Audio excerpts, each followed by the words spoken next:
Oh, welcome to the Thursday, October 5th Commissioner meeting. We will start with the Pledge of Allegiance, please. I pledge allegiance to the flag of the United States of America and to the republic for which it stands, one nation, under God, indivisible, with liberty and justice for all.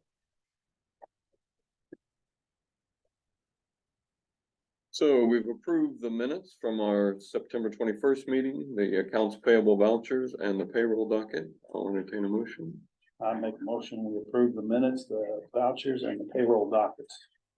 I second that. All those in favor? Aye. Shouldn't have any, yeah. I didn't. All right, Heather.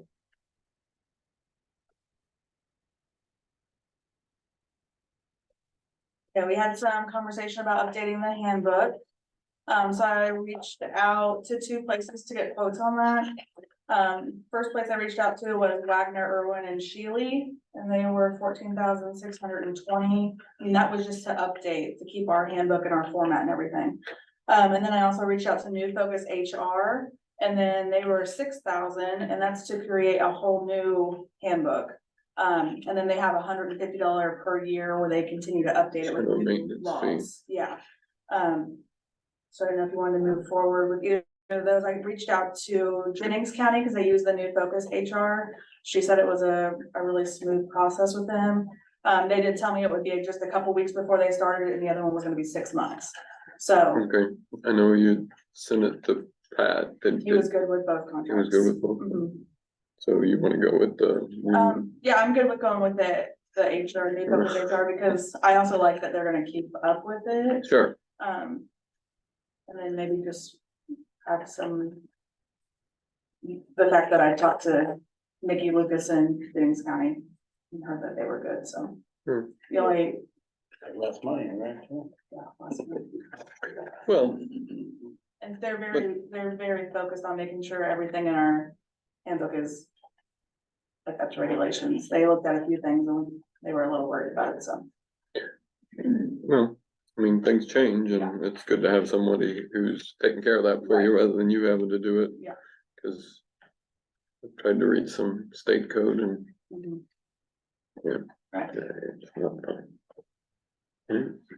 I make a motion to approve this proposal from New Focus, as Heather's done all the good legwork and still confident.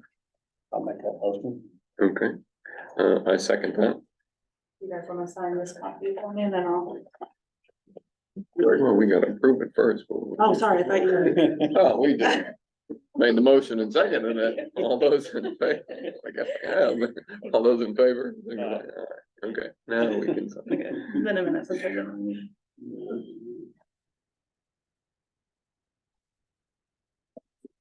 That's okay, I can fill the date in. Okay. Yeah, you are on the stand, you know. Right. There's- No, but then let's spot her, but I'll get a copy to Heather tomorrow for that. Okay, Mhm. Thank you. thank you, guys. Great, Patty? Alright, we are having another bid opening this evening for the Jefferson County Rehab Program. We only have one property that we are letting out for bid, thank you. And, does anybody want a tap sheet? Yep. Being it's only one. Won't be a lot easier. Looks like the first bids are from Jackson Construction.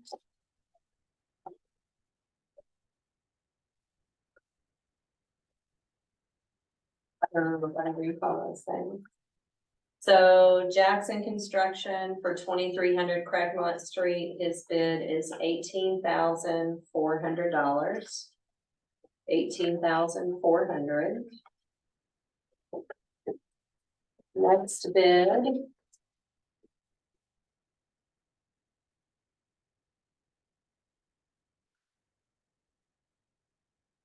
Truly a sealed bid, What the? truly a sealed bid. Truly sealed. Leach and Brown Construction, is $19,050.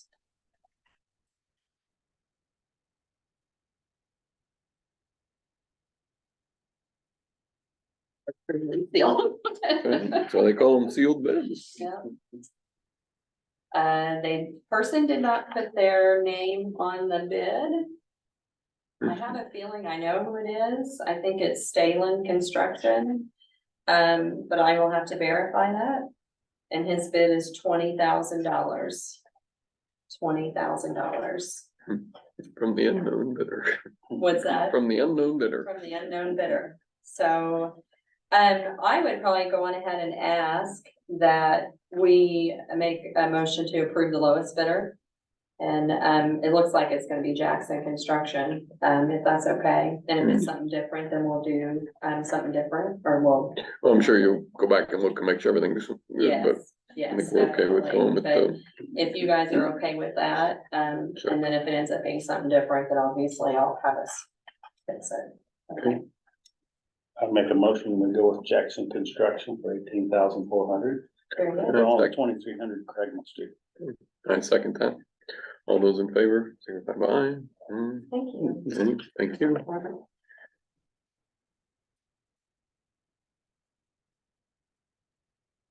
Next, audio eye. So, Audio Eye is a ADA compliant, software that runs on the back end of our website. Currently, we use, a program called Moncito, and, it's just kind of not really working out. So this is another company that is more of a hands-on approach, and they take care of it all. It's for the same exact cost, they matched everything, and it's for $5,242 a year. And it's definitely something we have to have. It's not anything we can't go without, because it makes our website compliant for ADA. They also provide, legal support if there's anything that we need, which is great, so. But you don't need to learn HTML code. No, no, not at all. And Such a plus for that other guy. I I thought, did learn way too much about HTML codes this last year. what was the cost again? $5,242. I make a motion, we approve the audio eye contract for our website for ADA compliance for $5,242. I second that. All those in favor, signify by aye. Okay. Thank you. Thank you. Yeah. Looking at the wrong one. I'm getting out of the way. Maybe the tag was for you, not for me. Yeah. That's the wrong chair. Yeah, Bobby. All right, you were going fast till you got to me. I'm probably gonna slow you down with my paperwork here. I'll keep this painless as possible. How's that sound? The first order of business is our bridge inspection contract. As you know, it seems like we just did this a couple of years ago because we ended up just doing a 2-year contract so that they could get everything done. The formality and all that process starts about 18 months before. So before they even completed phase 1, we had to put out the RFPs to start. United Construction, yeah, we're not even gonna get into phase 2 because they eliminated that because there were so many counties that were all on the same cycle. So that they all didn't have to be inspected at the same time. So it kind of helped break up some of that workload. I have the contract here for United Consultant. They were selected by the committee. I'll remove that so I can get to the dollar figure that I need for your approval, so I can pass this along and get the contract executed with NDOT. For that 4-year cycle, the total will be $307,311.86. And that's broke down over multiple different phases that will be going, and that's kind of a not to exceed. That's anticipating a couple of interns that they may have to come out and inspect some new bridges or new construction. So I just need your all's blessing and that vote of approval for that one, so I can proceed. Yeah, I can make any motion. I make a motion to approve United Consultant for bridge inspections, $307,311.86 4-year contract. Yes. I second that. 86 cents. I didn't see Yeah. that. Down to the penny. It is an 80-20, just. So we've got the 14 cents.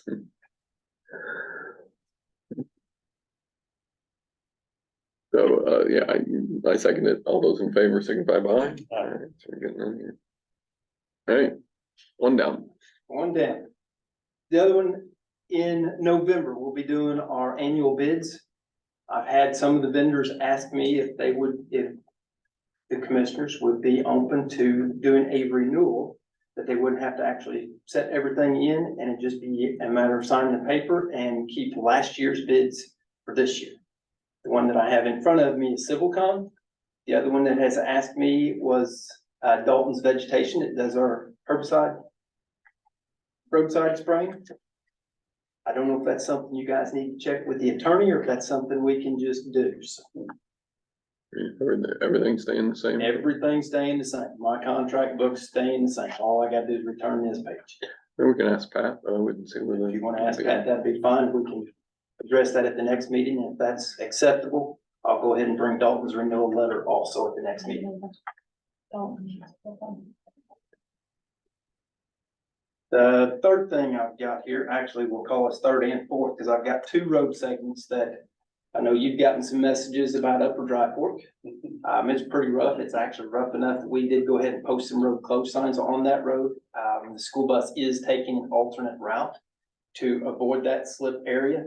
I have two quotes to repair the site on Upper Dry Fork. And the first one I have is from GSI. They've done some work for us in the past, and Stephen's actually in the room with us here tonight. So he lives a little closer than the rest of them and showed up here in person. Their quote is $92,225. And that's for a soil nail project, and it would be they'll do a concrete shotcrete wall to help stabilize all of that.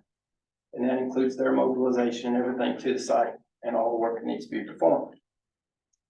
The other quote that I have is from Geo Specialists. That's with Justin Anderson's designed everything for this. And his quote for that one, they just stick together, was $148,750. $148,750 for that site. I'd recommend that we go with GSI for that quote. I just got everything down. I got too many pages. 2,225. 92,225. I make a motion. Where's Bobby? Where's the third wheel? I make a motion, we go with GSI to repair Upper Dry Fork for $92,225. I second that. All those in favor signify by aye. All right. Thank you. The other one that I have, I don't know if you guys have been across Little Doe Run lately, but there is a section of that road that is basically gone. I can remember, gosh, I hate to say way back when I started. I remember we hauled some concrete blocks down there, those large ones, and put in position to try to hold that, and they kind of got washed away over time.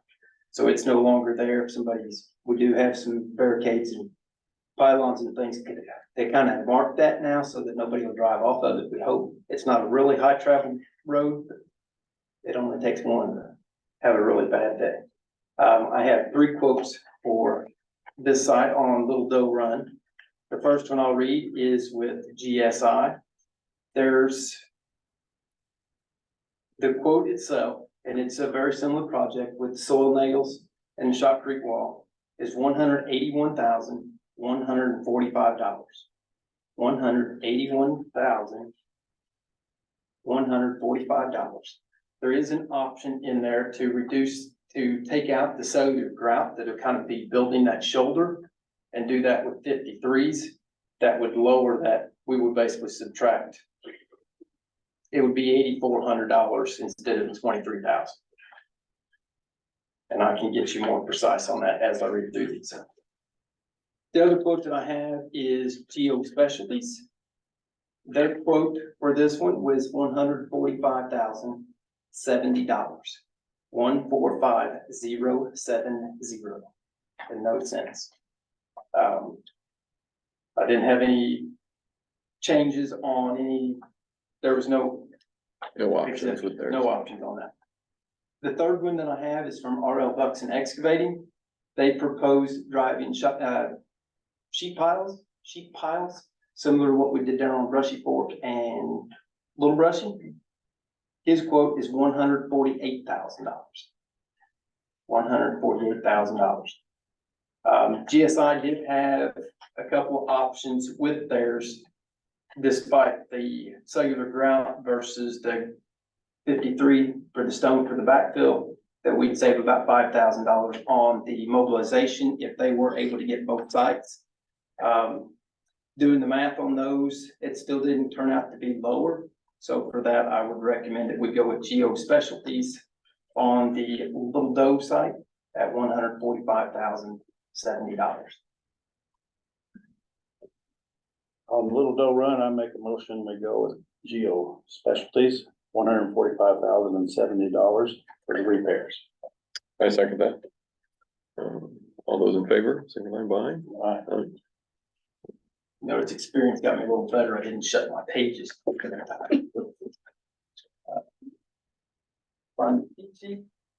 Last, would like to update you guys. We have done some epoxy overlays on some of the bridges.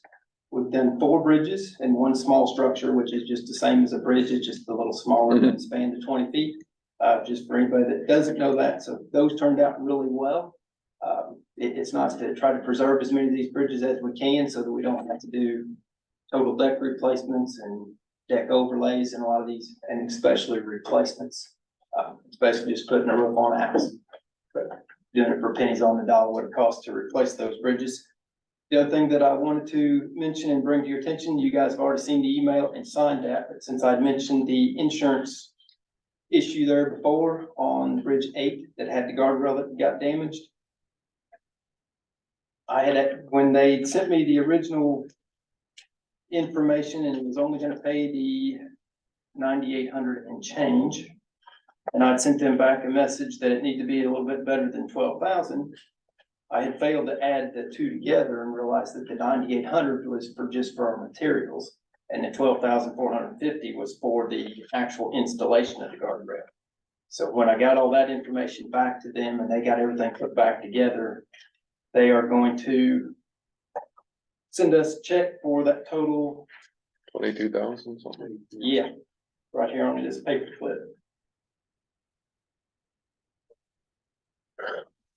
One of these At least paper pay clips, for clip. You got a month. $22,238.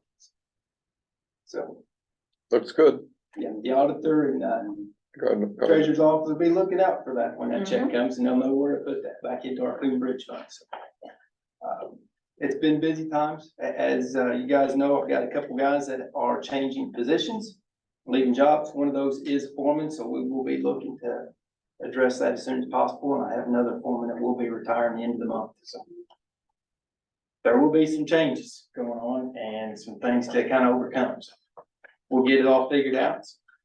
I don't like crisis, so we'll just make an opportunity out of it, one way or the other. So that's all I have. You guys have anything for me? Bridges look good. Yeah, they look a lot better. We got to take a chance to take a peek at the one. I didn't know if you'd had a chance to run around and look at any of the others yet or not. Yeah, I'm pretty excited about doing those because we started sampling those a few years ago, just seeing how they're doing. And NDOT was doing a lot of them. We're very fortunate to have a contractor nearby that does a lot of those all around the state, across the US actually. So pretty fortunate for that. So I'll stick around and get y'all signatures on all this stuff afterwards. Okay. Thank you, guys. Thank you. Thank you. Matt? Whole lot. I do want to say publicly for certain, first and foremost, is for all the people who helped with Troy's ceremony and who all was working behind the scenes to make that what it was. It turned out to be fantastic. And, I mean, you were the guy working behind the scenes. Well, she did too, but those two, they really did everything. I just acted like I did some few things. They wrapped it out. So. Okay. Okay. So it was a great time, we had a great turnout, it was a great day. I think the family was thrilled, and, I can't think of a better way to memorialize Troy, so. Follow up a couple days later, they're doing an article on him in the Indiana Homeland Security, publication this month. Talk about that a little bit, so happy about that, and excited to kind of see that come out, so it's gonna be good. Steinhardt will be here, I think tomorrow, just to a 3-day annual service on the HVAC system. I just looked at this stuff, Jessica Hazelwood is a rock star, she's really picked up on stuff really well, and just taking things around with them, just doing a really good job, so, working through her requirement course stuff as well for IDHS, and she's doing great, EMPG grant is open. I had a little bit of chat with Jennings County and Clark County, and they're having the grants people will be at the conference in Indianapolis later this month. And so if we just last minute help them, if all else fails, I'll head it that way and get some help from them and all that bit. So I've not even had a chance to really open it up yet and see what requirements they're having to be yet. So we'll get this squared away. And we did get awarded a $30,000 check from the Community Foundation. And so it was awesome for them to bring that up last week. And That was for drones? yeah, it's a big drone program. FA's got a lot of new requirements and things like that, so it gets us back up to snuff and really gets us a lot better equipment, so we're excited about that and waiting for the new grant to come into for, I think, just under $3,000. So, other than that, things are just moving very along, I think, so we're happy we're sitting there. And, anything else, we gotta get it going. Have you had any chance to talk to Brian about grants and stuff, or? Okay, Yeah, all right, that's fine, I just want, I mean, that's, yeah, for sure. cause I know you've got enough going on, but he might be able to at least start looking and getting familiar with those things, and Yeah. so when you say, well, I don't know what I have to do, well, you can at least have looked at it and kind of give you a cheat sheet. Yeah, absolutely. I know in the spring, there's a big state grant we didn't put in, we didn't get that put in time. Yeah, I remember that one. Yeah, you remember that one, yes. Yeah, we didn't get that put in time. So that'll be some big security things, for us, like, it'll be like a lot of counter drone stuff. So, I think that's up to $300,000.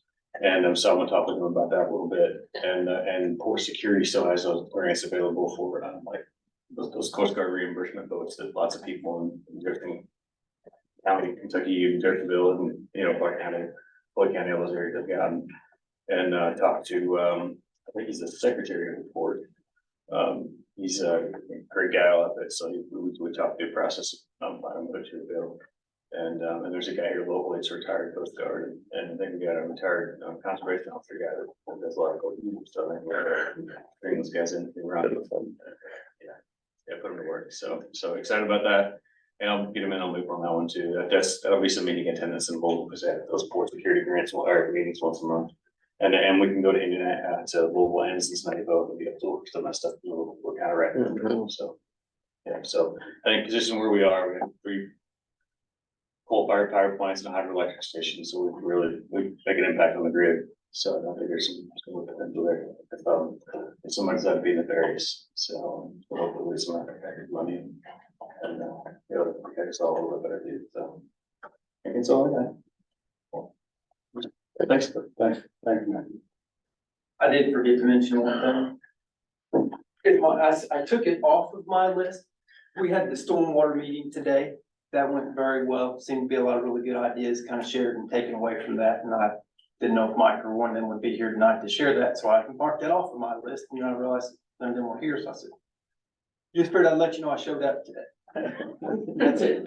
Thank you. And so in stormwater, we could say it's for the stormwater ordinance to get that part rolling. So the master plan, I think they're still trying to put together some costs for some things that they've got in there that we're gonna work on. So just to give us a realistic number rather than just a guess. And so that should be, and I keep saying it should be, but it's just getting those cost figures together and then, yeah. And the meet tomorrow with the city of Madison and the town of Hanover on the ordinance development, just start bringing everyone together so we can, everybody kind of be on the same page when we put together an ordinance. And I think the other thing that we'll put together is, with this group or just look at some with some standards. If you build a retention pond, how quickly can you let the water out, or how much do you have to hold, and so things like that. So when people do development, it's not just, I'm just gonna dump it on my neighbor, I gotta do something with it first. Cause right now there's, as the one person said, we had about 3 lines in our previous ordinance about stormwater, so. Yeah, probably a little bigger issue than 3 lines in the zoning ordinance, so. Anyway, that was my bit where I was gonna talk about this ordinance development, but that's the next thing that comes about in the stormwater management effort. So there is some things that people can do when that happens. Anyway. Do you have anything? Anybody else? You guys got anything? So, I mean, we did submit the 3 projects to Ready 2.0, the animal shelter, the campground at Jefferson Proving Ground, and then the Rikers Ridge Regional Sewer District project. So those are the 3 that we submitted. And we, in evaluating projects this time, they're not going to use the representatives that have been appointed on the board. They wanted somebody else. And well, Larry Wynn's gonna be the representative. So I tracked him down and said I'd like to see, because it couldn't be anybody who was elected official or worked directly for the county. So anyway, since Steve's not here to tell us, I think the meeting's the 13th of October at Ivy Tech in Sellersburg. Anything else? You guys have anything? I make a motion to adjourn. I second that. All those in favor signify by aye. Aye. That's my favorite part.